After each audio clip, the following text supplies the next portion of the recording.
বন্ধুরা, আজ 16ই ডিসেম্বর। আজকে প্রকাশিত হয়েছে খসড়া তালিকা, অর্থাৎ যাদের নাম বাদ গেছে, যারা মারা গেছে, এরকম ধরনের লিস্ট কিন্তু বন্ধুরা প্রকাশিত হয়েছে। আপনারা ওয়েবসাইট দেখতে পাবেন। ওয়েবসাইটে গেলেই আপনারা দেখতে পাবেন যে আপনাদের পাড়ায়, আপনাদের বুথে কার কার নাম বাদ গেছে এবং কী কারণে বাদ গেছে সেটা কিন্তু পাশে দেওয়া রয়েছে। এবং 14ই ফেব্রুয়ারি 2026 কিন্তু ফাইনাল লিস্ট প্রকাশিত হবে। আজকে থেকেই বুথ লেভেল অফিসারে বা বিভিন্ন জায়গায় কিন্তু শুনানি বা হিয়ারিং শুরু হচ্ছে। যার নাম বেঁচে আছেন বা অন্য কোনো কারণে বাদ গেছে তারা কিন্তু আবেদন করতে পারবেন। তো বলছি দেখুন বন্ধু, 6 নম্বর ফর্ম নেওয়া শুরু হয়েছে। মানে আজ থেকেই যারা যারা এতদিন পর্যন্ত অপেক্ষা করছেন নতুন ভোটারের নাম তোলার জন্য, তারা কিন্তু আজকে 6 নম্বর ফর্ম ফিল আপ করে জমা করতে পারবেন। নতুন ভোটারেও আবশ্যিক আধার কার্ড, অর্থাৎ নতুন ভোটার কার্ড করতে গেলেও কিন্তু আপনাদের আধার কার্ড দেখাতে হবে। আজ মঙ্গলবার প্রকাশিত হতে চলেছে খসড়া ভোটার তালিকা। তারপরে শুরু হবে নতুন ভোটারদের আবেদন গ্রহণের প্রক্রিয়া, অর্থাৎ 2026 সালের চূড়ান্ত ভোটার তালিকায় নাম নথিভুক্তের জন্য 6 নম্বর ফর্ম পূরণ করে আবেদন জানাতে পারবেন নতুন ভোটাররা।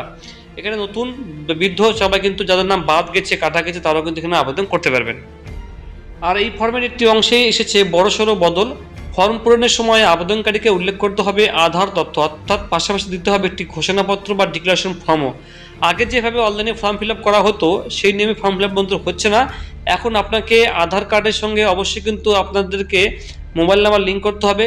এবং যখন আপনি ফর্ম ফিল আপ করবেন তখন কিন্তু অবশ্যই কিন্তু আপনাকে লাস্টের দিকে এসে আধার কার্ড নাম্বার দিয়ে ওটিপি দিয়ে আপনাকে সাবমিট করতে হবে। দ্বিতীয় হচ্ছে আপনাকে একটি ডিক্লারেশন ফর্ম, সেটা কিন্তু আপনাকে বন্ধুরা ফিল আপ করতে হবে, যেখানে এসআইয়ের তথ্য বিষয়ে ব্যাপারে বলা রয়েছে। সেটা আপনাকে আমি পরবর্তী ভিডিওতে দেখিয়ে দেবো কীভাবে ফর্ম পূরণ করতে হবে।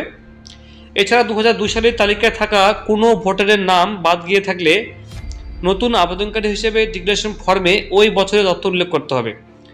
জানা যাচ্ছে অফলাইন কিংবা অনলাইনে 6 নম্বর ফর্ম পূরণ করতে যাওয়া সংশ্লিষ্ট আবেদনকারীকে একটি অংশে লিখতে হবে তার আধার নাম্বার। শুধু তাই নয়, সংশ্লিষ্ট আবেদনকারীর যদি আধার নাম্বার না থাকে সেটাও উল্লেখ করতে হবে ফর্মে। কমিশন জানিয়েছে আবেদনকারীর বৈধতা প্রমাণের জন্যই 6 নম্বর ফর্মে আধার তথ্য উল্লেখ করতে বলা হয়েছে। সূত্রের খবর, নতুন আবেদন জানানোর সময় তাতে আধার তথ্য থাকুক বা না থাকুক উল্লেখ না করলে পরবর্তীকালে আবেদনকারীকে শুনানির মুখোমুখি হতে হবে এবং সংশ্লিষ্ট ব্যক্তি যা ভারতীয় হিসেবে এদেশের ভোটার হওয়ার যোগ্য তার সপক্ষে প্রমাণ দাখিল করতে হবে।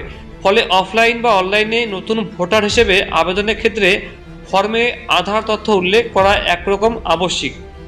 পাশাপাশি সংশ্লিষ্ট আবেদনকারীর যে বয়সের নিরীক্ষে ভোটার হওয়ার জন্য যোগ্য, অর্থাৎ 18 বছর বয়স হয়ে গেলে আপনি ভোটার কার্ডে আবেদন করতে পারবেন এবং তার বেশি, অর্থাৎ যদি আপনার বয়স বেশি হয়ে গেছে, আপনার বয়স 40 হয়ে গেছে, 35 পার হয়ে গেছে, তবু ভোটার কার্ড করেননি, সেক্ষেত্রেও কিন্তু আপনাকে একটা প্রমাণ দিতে হবে। মানে আপনি যে এতদিন দেরি করেছেন বা কেন করেননি সেটা কিন্তু বন্ধুরা আপনাকে দিতে হবে, একটা আপনাকে প্রমাণ দিতে হবে। খুব কড়াকড়ি হচ্ছে বন্ধুরা, ঠিক আছে?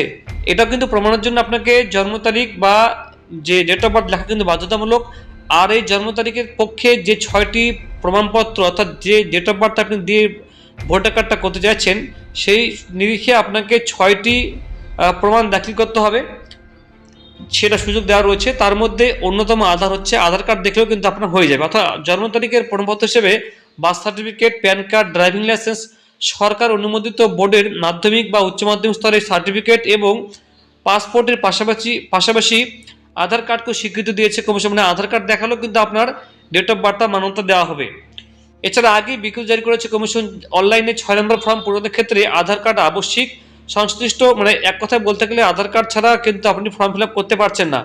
সংশ্লিষ্ট আবেদনকারী ফোন নম্বর আধার সঙ্গে যুক্ত না থাকলে তিনি অনলাইনে নতুন ভোটার হওয়ার জন্য আবেদন জানাতেই পারবেন না। ফলে অফলাইন কিংবা অনলাইন উভয় ক্ষেত্রেই নতুন আবেদন জানানোর সময় আধার তথ্য বাধ্যতামূলক করেছে কমিশন। আর এখানে ওয়াকিবহাল মহলে প্রশ্ন, নতুন আবেদনের ক্ষেত্রে আধারের তথ্যকে বকলমে আবশ্যক করা হলো, এসআইআর এর ক্ষেত্রে কেন তাকে নির্ধারিত নথি হিসেবে গ্রহণ করা হলো না? এমনকি সুপ্রিম কোর্ট হস্তক্ষেপ করার পরও নয়, যদিও কমিশনের মতো একটি সাংবিধানিক সংস্থার সিদ্ধান্তে সুপ্রিম কোর্ট হস্তক্ষেপ করা সত্ত্বেও মামলা চলাকালীন জ্ঞানেশ কুমাররা এই প্রশ্নের কোনো উত্তর দিতে পারেননি। উল্টে 12 নম্বর নথি হিসেবে আধারকে যুক্ত করলেও তার সঙ্গে আগের 11টি নথি দাখিল করার নির্দেশ জারি করেছে। তো বন্ধুরা, আজকে থেকেই এই যে লিস্ট বেরিয়েছে, যার নাম বাদ গেছে তারা কিন্তু আবেদন করতে পারবেন এবং যাদের নাম নেই, অর্থাৎ যে লিস্টটা বেরিয়েছে তাহলে কিন্তু আপনাদের যে 1,58,00,000 নাম রয়েছে তারা কিন্তু সন্দেহজনক রয়েছে এদের প্রত্যেকের কিন্তু হিয়ারিং হবে, ডকুমেন্টস চাওয়া হবে। এটাও কিন্তু বন্ধুরা শুরু হয়ে যাচ্ছে, প্রায় 1 মাস চলবে। তো বন্ধুরা আপনাদের মতামত কমেন্টে জানাবেন। Thank you so much.